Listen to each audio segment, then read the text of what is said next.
आणखी एक मोठी बातमी पुण्यातील कॅम्प परिसरामध्ये बेधुंद गाडी चालकाचा थरार हा पाहायला मिळालाय। गाडी चालवताना गाडीचा टायर फुटला। चालकावर ड्रिंक अँड ड्राईव्हचा गुन्हा दाखल करण्यात आलाय। पुण्यातील कॅम्प परिसरातील ही घटना समोर आलेली आहे। तर पुण्यातल्या कॅम्प परिसरामध्ये ही सगळी घटना घडलेली आहे।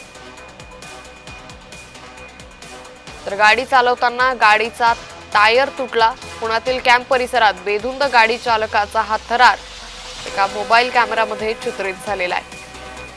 गाडी चालवताना या गाडीचा टायर तुटला। चालकावर ड्रिंक अँड ड्राईव्हचा गुन्हा हा दाखल करण्यात आलेला आहे। पुण्यातील कॅम्प परिसरामध्ये हा सगळा प्रकार घडलाय। आता यानंतर या चालकावर कशा पद्धतीने कारवाई होते हे पाहणं अतिशय महत्त्वाचं ठरणार आहे। पुण्यातील कॅम्प परिसरामध्ये बेधुंद गाडी चालकाचा हा थरार सध्या दिसून येतोय। गाडी चालवताना या गाडीचा टायरही तुटला। चालकावर ड्रंक अँड ड्राईव्हचा गुन्हा हा दाखल करण्यात आलेला आहे। पुण्यातील कॅम्प परिसरातली ही घटना समोर येते।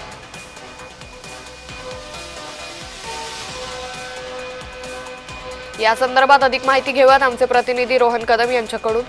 रोहन, पुण्याच्या कॅम्प परिसरामधला हा प्रकार सध्या समोर येतोय, काय नेमकं प्रकरण?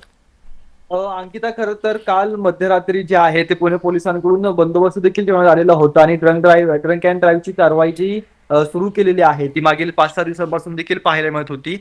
या पोलिसांना हा इसम जो आहे तो दारूच्या नशेमध्ये आढळल्यामुळं बन गार्डन पोलीस स्टेशन या ठिकाणी या व्यक्तीवरती जो आहे तो गुन्हा देखील दाखल करण्यात आलेला आहे। खरं तर पुण्यातील कल्याणनगर येथील एका पब मधून तो पार्टी करून बाहेर आल्याची माहिती मिळते, कारण का त्याच्या हातामध्ये तो बँड देखील दिसत होता आणि त्यांनी भरधाव वेगाने ही गाडी जी आहे ती बन गार्डन पासून नेण्यासाठी सुरुवात केलेली होती आणि त्यावेळेस कॅम्प परिसरामध्ये टायर फुटल्यामुळे तो व्यक्ती जो आहे तो काहीशा हळू वेगाने जाताना पाहायला मिळत होता आणि काही व्यक्तींनी त्याला सांगितलं की तुझ्या गाडीचा टायर फुटलाय आणि ती गाडी जी आहे ती साईडला घ्यायला सांगितली। ज्यावेळेस तो व्यक्ती बाहेर आला, पोलीस गाडीच्या जवळ आले, त्यावेळेस देखील तो मध्यधुंद परिस्थितीमध्ये होता आणि काय झालं असं पोलिसांना विचारत होता आणि त्याचा गाडीचा पुढचा टायर अक्षरशः फुटलेला होता।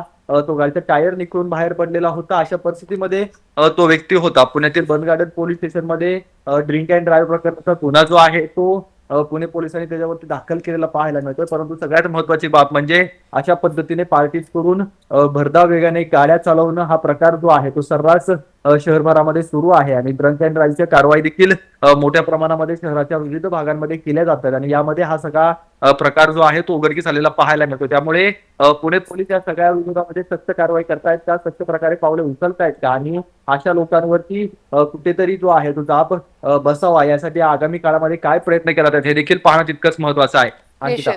धन्यवाद रोहन, आपण दिलेल्या सविस्तर माहितीसाठी।